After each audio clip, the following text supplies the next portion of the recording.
Hey everybody!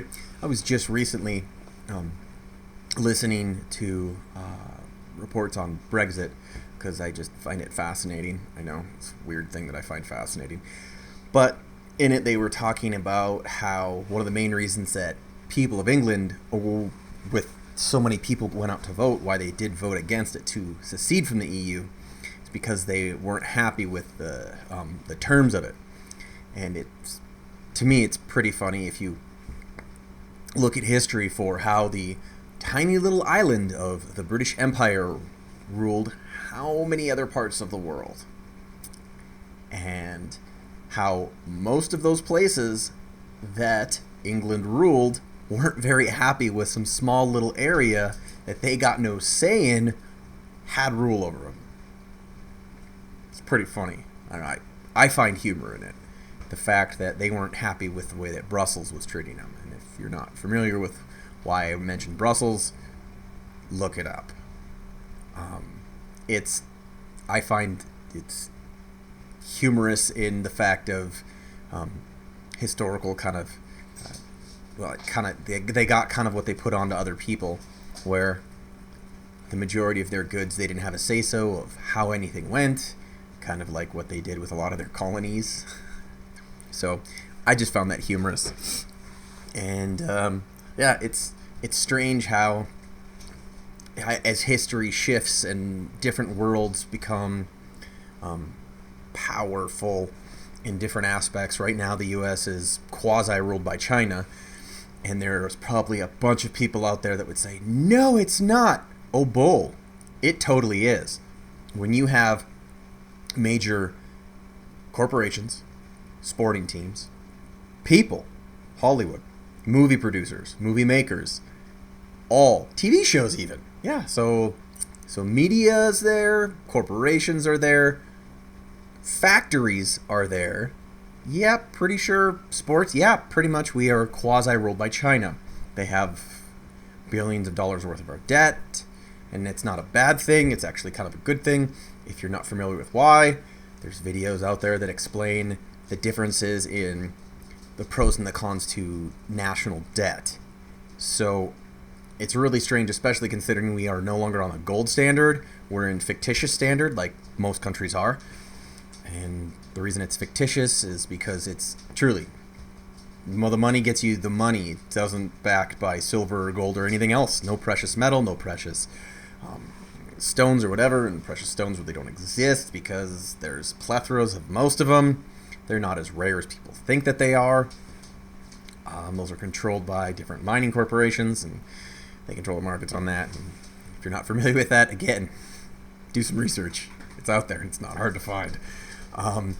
But as far as England being now not wanting to be controlled by their overlords that are in Brussels, and the U.S. is looking to not be controlled by their overlords that are in China, it's kind of funny because the way that the U.S. has pushed itself militarily on top of everything, it's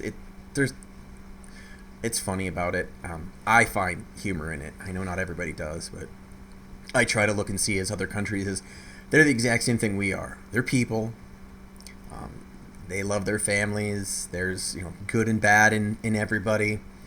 Some people definitely have mental issues where they don't see anything but themselves, and that's a problem. But the majority of every single human being on this earth just want to be healthy, loved, not have to worry about food and shelter. We're all in this giant spinning rock, as they say, together. We're all family, whether people like to realize it or not. We're all family. So it's pretty funny for me, from my aspect of it. I was talking with a friend yesterday about how one of the best things that could ever happen to a lot of the people that are looking for quasi-semi-violence or uprisings or whatever is everybody should do about 5 to 8 hits of acid, come down off the acid, do about a quarter ounce of mushrooms, come down off of that, and do 4 hits of DMT. I promise you, you will not be mad at anybody else. You will learn that, whatever, man. We're all people, and boy, is there some crazy fun stuff out there. Truly. It's the best way to find happiness in yourself and learn to deal and love others.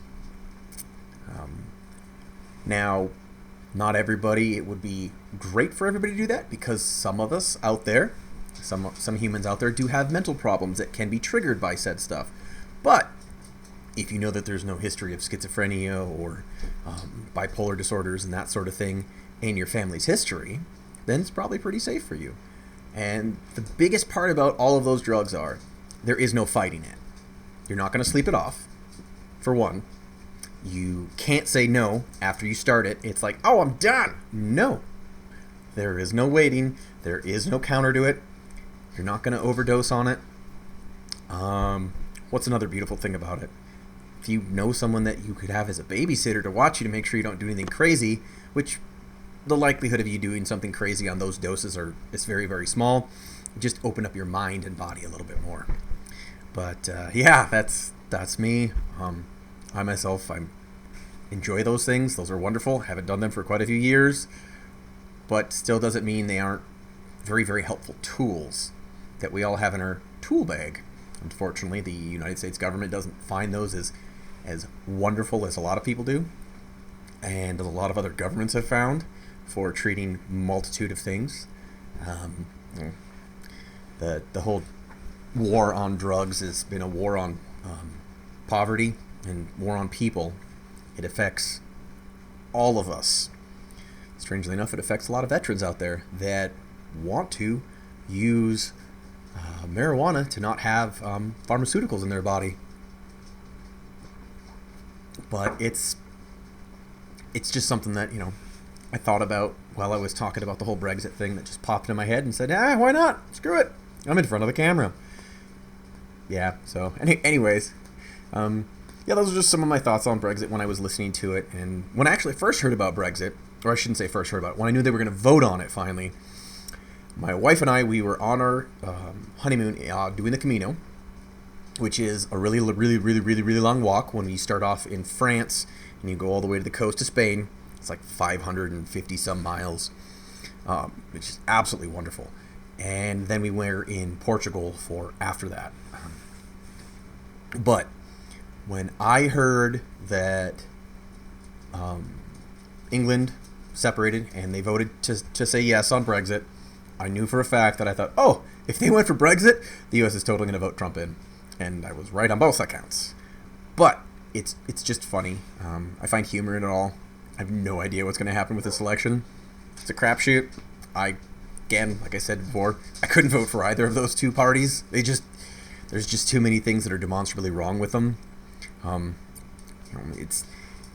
It's funny when everybody says, well, you have to vote for one or the other, because if you don't, then the other one's going to...